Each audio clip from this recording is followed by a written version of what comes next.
ബാർബഡോസിലെ ആ രാത്രിയിൽ ആകാശം മുട്ടെ ആർത്തു വിളിച്ച രാഹുൽ ദ്രാവിഡിനെ ലോകം അത്ഭുതത്തോടെ നോക്കി നിന്നു. ശാന്തതയുടെ ആൾരൂപമായ ആ വൻമതിൽ അന്ന് തകർത്തു പെയ്തു.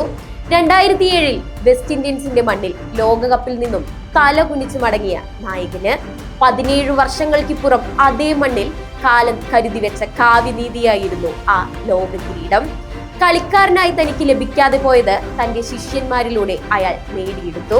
പ്രതിരോധത്തിന്റെ കോട്ട കെട്ടിയ ബാറ്റിംഗ് ഇതിഹാസത്തിൽ നിന്നും ലോകം കണ്ട ഏറ്റവും മികച്ച പരിശീലകരിൽ ഒരാളായി അദ്ദേഹം വളർന്നു.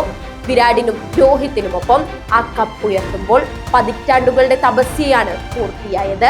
ക്രിക്കറ്റിലെ ആ മാന്യശീലൻ പടിയിറങ്ങിയപ്പോൾ ഒന്നുറപ്പാണ്, അയാൾ പണിത ആത്മവിശ്വാസത്തിന്റെ വൻമതിൽ എന്നും ഇന്ത്യൻ ക്രിക്കറ്റിന്റെ കരുത്തായിരിക്കും. വരും തലമുറയും നിങ്ങളെ ഓർത്തിരിക്കും.